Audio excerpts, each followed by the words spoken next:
नमस्कार, आप सभी का स्वागत करता हूं अपने YouTube चैनल सुरेंद्र सिंह बोरा में। छत्तीसगढ़ बीएड सहायक शिक्षक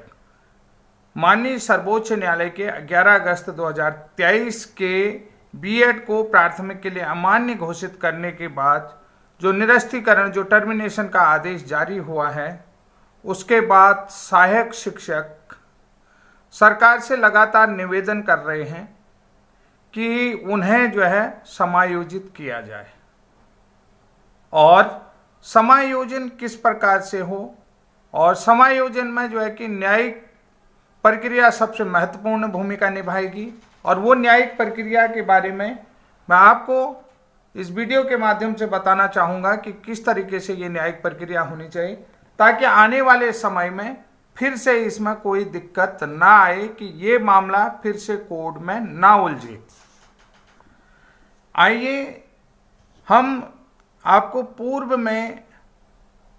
जो राज्य के शिक्षा मंत्री थे बृजमोहन अग्रवाल, वर्तमान में जो रायपुर बीजेपी के सांसद हैं, उन्होंने भी जो है कि शिक्षकों के रिक्त पदों के आंकड़े को लेकर के विधानसभा में प्रस्ताव रखा था। और उस प्रस्ताव में मैंने कल वीडियो भी आप लोगों को बताया था। उन सारी चीज़ों का मैं यहाँ पर भी उल्लेख करूँगा कि छत्तीसगढ़ राज्य में 33,000 शिक्षक भर्ती को लेकर के जो कल मैंने वीडियो में कहा था कि पूर्व शिक्षा मंत्री और जो वर्तमान में रायपुर के बीजेपी के सांसद हैं माननीय बृजमोहन अग्रवाल जी के द्वारा इस प्रकरण को विधानसभा में रखा गया था। क्या अब इन पदों को नई भर्ती की घोषणा का इंतजार है? भाई मैं ये चीज कहना चाहता हूं कि जो ये 33,000 पद की बात कर रही है, तो क्या इन पदों को अब नई भर्ती की घोषणा का इंतजार है? क्या इन पदों के माध्यम से छत्तीसगढ़ बीएड सहायक शिक्षकों का प्रकरण सुलझाया जा सकता है? ये बहुत इंपॉर्टेंट बात है, मैं आप लोगों को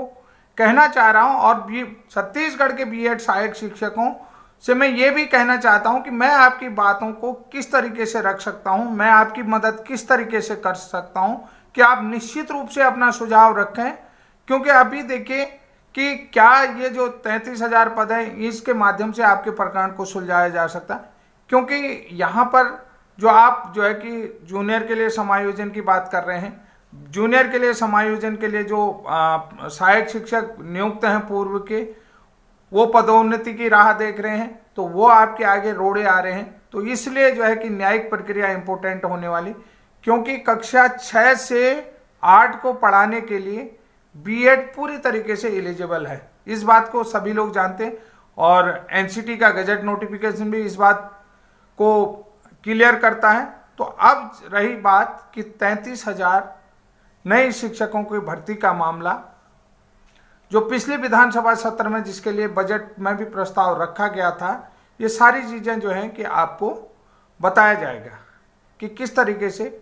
ये बजट प्रकरण में रखा गया है। तो मैं ये कहना चाह रहा हूं कि जो पिछला विधानसभा सत्र है उसमें इसके लिए बजट का प्रस्ताव रखा गया है और तत्कालीन शिक्षा मंत्री के द्वारा 33,000 शिक्षकों का जो प्रस्ताव था वो 2023-24 में उस प्रस्ताव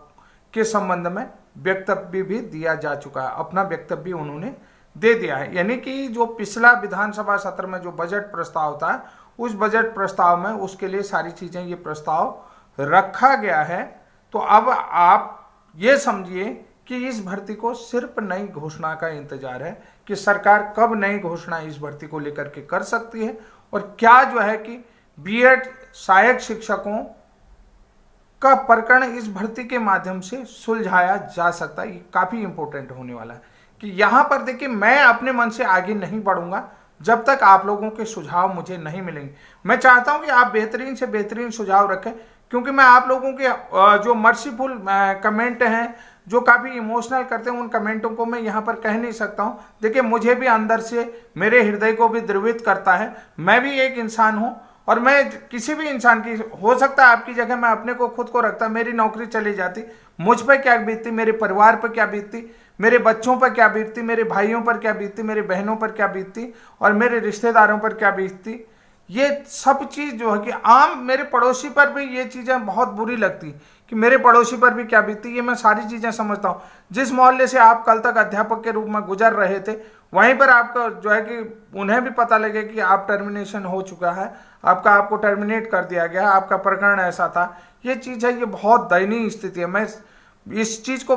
बयान नहीं कर सकता हूँ, ये बयान करने योग्य बात नहीं, ये बड़ा दुखी द्रवित करने वाली बात है। इससे अंदर आत्मा जो है कि हिलती है, अंदर आत्मा दुखी होती है। मेरी भाई देखो, मैं उत्तराखंड का रहने वाला हूँ, आप छत्तीसगढ़ के रहने वाले हैं, कि लेकिन बहुत दूर का मामला है। लेकिन इंसान तो इंसान होता ना, किसी के साथ भी ऐसा ना हो, ऐसी घटनाएं किसी के साथ ना हो, ऐसी अनहोनी किसी के साथ ना हो। मैं सरकार से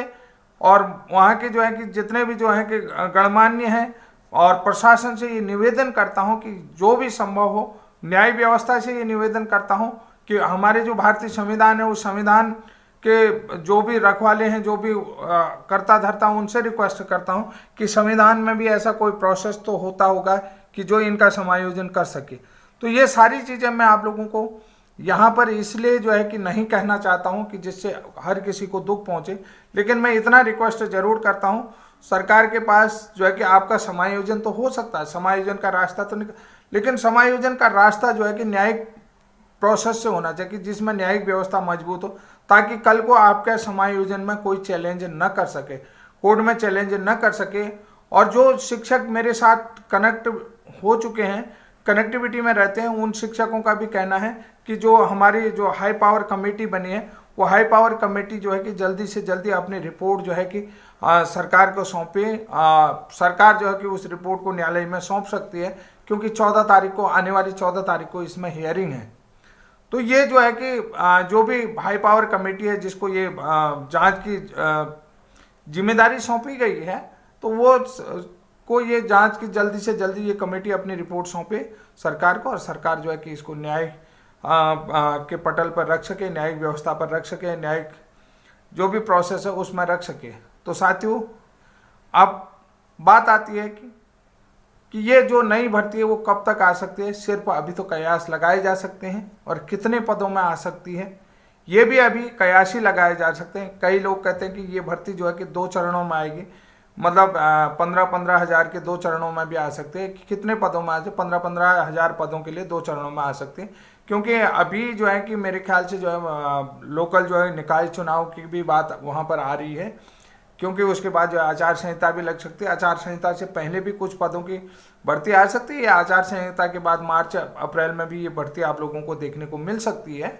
तो देखिए अब आगे प्रोसेस क्या है। देखिए, ये तो जो भर्ती का प्रोसेस जो है कोर्ट के आदेश के अनुसार, जिसमें कंटेम्प्ट की याचिका थी, इसके लिए तो सरकार ने प्रोसेस शुरू कर दिया है। अभी 14 तारीख की हियरिंग में ये बता देंगे कि लगभग जनवरी में इन डीएड साथियों का जो भी है चयन हो जाना है, क्योंकि अभी 14 तारीख को जो है कि सरकार अपनी पूरी जो है कि रिपोर्ट सौंपेगी कोर्ट को बताएगी सारी चीज़ें, वहाँ पर अपना जो भी इनका सुझाव है, प्रस्ताव है उस प्रकरण में, तो वो सारे प्रकरण रख देंगे कि टर्मिनेशन को लेकर के और जो है कि काउंसलिंग को लेकर के, ये सारी चीज़ों को वो रख सकती है। लेकिन इन सबसे पहले देखिए, मैं आप लोगों को कहना चाहता हूँ कि जो नई भर्ती आएगी उस सबसे पहले बीएड वर्सेस डीएड सहायक शिक्षक भर्ती प्रकरण विवाद का समाधान बहुत जरूरी है। जो आने वाली नई भर्ती है, जो 33,000 की बात मैं आप लोगों को कह रहा हूँ, कि जो एक बीजेपी के सांसद ये कहते हैं कि भाई ये 33,000 पदों में जो है कि भर्ती आगे आने वाली है। उन्होंने इस मामले को रखा भी है, लोकसभा में भी रखा है, विधानसभा में जब शिक्षा मंत्री थे तब रखा है। तो सबसे पहले मैं ये भी चाहता हूँ कि नई भर्ती आने से पहले जो है कि बीएड डीएड जो सहायक शिक्षक भर्ती प्रकरण विवाद है उसका समायोजन हो जाना चाहिए, मतलब जिसकी सुनवाई 14 जनवरी 2024 को होनी है, बाकी है, और जिसमें जो है राज्य सरकार की तरफ से भर्ती प्रोसेस को लेकर के मामला रखा जाएगा कि उसमें जो है कि काउंसलिंग, ये सारी चीज़ें जो हैं, और जो यानी कि भर्ती प्रोसेस का मामला रखा जाएगा जो न्यायालय द्वारा पारित आदेश के संबंध में सरकार को जवाब देना था। अब देखना जरूरी ये होगा कि ये भी देखना जरूरी होगा 14 जनवरी तक बीएड सहायक शिक्षकों को लेकर के 5 सदस्यीय जो हाई पावर कमेटी है वो अपना रिपोर्ट जो कि सरकार को दे सकती है या नहीं दे सकती, ताकि सरकार जो है कि माननीय न्यायालय में इस हाई पावर कमेटी का समायोजन वाला जो प्रस्ताव है उसको भी न्यायालय में प्रस्तुत कर सकती है। कि वो अगर ये न्यायालय में इस प्रस्ताव को भी प्रस्तुत कर लेगी तो बड़ा है। अब ये देखना है कि जो 5 सदस्यीय जो टीम गठित हुई है वो दे पाती है या नहीं, प्रस्तुत कर पाती है नहीं कर पाती है राज्य सरकार, ये भी देखने वाली बात है कि सबसे पहले सरकार को वो अपनी रिपोर्ट सौंप देगी, उसके बाद जो है कि सरकार को बहुत सारी चीज़ें न्यायिक पटल पर रखना है। और न्यायिक पटल में इसलिए भी देखें कि भाई जब आपका समायोजन की बात निकलती है तो उसमें देखिए मैं चाहता हूँ कि इसका न्यायिक समाधान हो कि भाई आप सरकार तो आपके समायोजन को लेकर के गई और कुछ जो है कि फिर से वो मामला जो है सुप्रीम कोर्ट हाई कोर्ट में उलझ गया, वो भी गलत है कि भाई सरकार तो कहेगी आपको, फिर तो ये तो एक तरीके से झुंझुना पकड़ाना हो गया फिर जो हाई पावर कमेटी है। तो इसलिए जो है कि इसका न्यायिक समाधान बहुत ज़रूरी है। तो अब यहाँ पर देखना ये भी होगा कि जो 5 सदस्यीय कमेटी है उसमें जो है कि 2 तरीके से गठित की गई। 5 सदस्यीय जो हाई पावर कमेटी है वो 2 तरीके से कमिट करें। एक तो उनके लिए जहाँ से प्रत्यावेदन आएंगे जिनके आधार पर उन शिक्षकों का आंकड़ा जुटाया जाएगा जिनके पास बीएड और डीएड यानी कि बीएड और डीएड की डिग्री है, यानी कि उनके पास डिग्री और डिप्लोमा दोनों है। कहीं न कहीं उन शिक्षकों को सेव कर दिया जा सकता है, उनके प्रत्यावेदन पर विचार किया जाएगा। तो और दूसरा तरीका जो है कि समायोजन को लेकर के होगा कि जो समायोजन के लिए जो एक्सपर्ट कमेटी है उसमें आप लोगों को पता है जिसके पास जो है छत्तीसगढ़ शासन वित्त विभाग और छत्तीसगढ़ जुडिशरी के तरीके से रास्ता निकाला जा सकता है। जो छत्तीसगढ़ जुडिशरी न्यायिक विभाग है वहाँ से और वित्त विभाग से परमिशन ले सकते हैं कि इन शिक्षकों का समायोजन हो सकता है या नहीं हो सकता। और जुडिशरी ये चीज़ कह सकते हैं कि इनमें आगे जो है कि कोई कानूनी दांव पेचोपेच न हो, यानी कि कोई कानूनी रोड़ा न लगे, यानी कि कहीं पर भी इन्हें जो है कि फिर से कोई ऐसी कानूनी दिक्कत ना आए कि इनकी नियुक्ति पर कोई कानूनी दिक्कत नहीं आए। इसलिए जो है कि जुडिशरी का भी मामला बहुत इम्पोर्टेंट बनता है। तो ये जो है कि समायोजन का एक और दूसरा तरीका भी हो सकता है। अब यहाँ पर देखिए न्यायिक विभाग जो है कि दोनों प्रकार के लिए रास्ता निकालेगा और न्यायिक विभाग के यानी कि न्यायिक विभाग को ही ये रास्ता निकालना होगा। अगर ऐसा कोई समायोजन का प्रयोजन होता है तो इसको लेकर के देखिए डायरेक्टली समायोजित तो किया जा सकता है क्योंकि सरकार के पास ऐसा पावर है, डायरेक्टली समायोजित किया जा सकता है इन शिक्षकों को। लेकिन समायोजन तब हो सकता है जब उसको आगे कोर्ट में चैलेंज न किया जाए, क्योंकि इसके लिए जो है कि न्यायिक विभाग विचार किया गया। देखिए सरकार के पास ये पावर तो है, वो डायरेक्टली उनका समायोजन तो कर सकते हैं। लेकिन देखिए अभी आप लोगों ने पता है कि देखो 2 अप्रैल का जो फैसला था उसी में कंटेम्प्ट का हुआ तो इनको निकालने की बात आई, टर्मिनेशन की बात आई। अब देखिए ये जो समायोजित की जो बात चल रही है, समायोजन की बात है, समायोजन डायरेक्टली हो सकता है। लेकिन यहाँ पर एक्सपर्ट ये समायोजन को जो है कि डायरेक्टली कोर्ट में चैलेंज न किया जा सके, इसके लिए जो है कि न्यायिक विभाग को जो है कि एक नया रास्ता निकालना पड़ेगा, न्यायिक प्रोसेस को आगे आना पड़ेगा और न्यायिक प्रोसेस के तरीके से जो है कि इन समायोजन को आगे बढ़ा सकता है। कि अगर ये डायरेक्टली समायोजन होता है तो कल को कोई दूसरे डीएड वालों ने स्टे लगा दिया या जो है कि प्राथमिक शिक्षकों ने जो प्रमोशन का राह देख रहे हैं उनने स्टे लगा दिया तो ये चीज़ें होंगी। तो ये सारी चीज़ें हैं, या नई शिक्षक भर्ती में बीएड के लिए जो है कि न्यायिक तरीके से कोई समायोजन की बात भी बहुत ज़रूरी हो सकती है। जो नई शिक्षक भर्ती आ रही उसमें बीएड शिक्षकों के लिए समायोजन की बात नई तरीके से रखी जाती है। तो ये एक बड़ा मुद्दा होगा और ये जो बड़ा मुद्दा ये होगा कि इनका समायोजन न्यायिक तरीके से हो। इसलिए जो है कि मैं ये इस वीडियो में यही सारी चीज़ें रखने की बात कर रहा हूँ कि उन शिक्षकों तक ये बात पहुँचा रहा हूँ कि अगर आपका समायोजन का मुद्दा निकल रहा है तो कल को जो है कि कोई आपके समायोजन को कोर्ट में चैलेंज न करे। इसलिए जो है कि ये न्यायिक मुद्दा जो है कि काफ़ी स्पेशल होगा और न्यायिक मुद्दे समायोजन का जो चीज़ें होंगे मुद्दा होगा वो न्यायिक मुद्दा होना चाहिए कि न्यायिक तरीके से, ताकि आपको कल आपके समायोजन में कोई स्टे ना ला सके और कोई जो है कि उसको कोर्ट में चैलेंज न कर सके। तो इसलिए जो है कि न्यायिक विभाग को वो सारे जो एक्सपर्ट कमेटी जो है जो हाई पावर कमेटी बनी है उन सारे सुझावों को सरकार को बना करके देने हैं और सरकार को प्रस्तुत करने हैं सरकार, ताकि जो है कि जो 14 जनवरी को जल्दी से जल्दी जो है कि जो हाई पावर कमेटी वो जल्दी से जल्दी अपनी रिपोर्ट बनाए, ताकि आने वाली जो 14 जनवरी की सुनवाई उसमें जो है कि सरकार जो है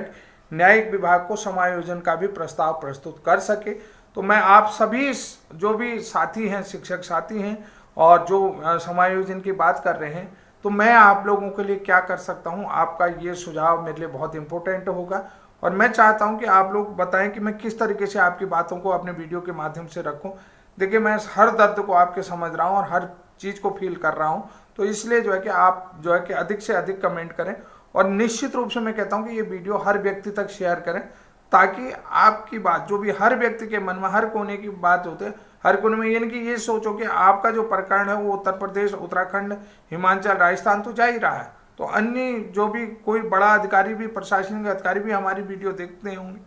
तो निश्चित रूप से उन तक भी ये जा रहा होगा। कोई सरकार के मंत्री भी इस प्रकरण को देखते होंगे, उन तक भी निश्चित रूप से हमारा वीडियो जा रहा होगा। तो इसलिए जो है कि आपके कमेंट जो है कि सीधे उन तक जाएं, तो ये बातें, इस पर अच्छे सुझाव अपने रखें। और मैं चाहता हूं कि इसी तरीके से अपने सुझाव बहुत अच्छे तरीके से, अनुरोध विनय के अनुसार से ये सुझाव आप रखें इस कमेंट बॉक्स के माध्यम से। तो साथियों, आज के लिए इतना ही। तब तक के लिए जय हिंद, जय उत्तराखंड।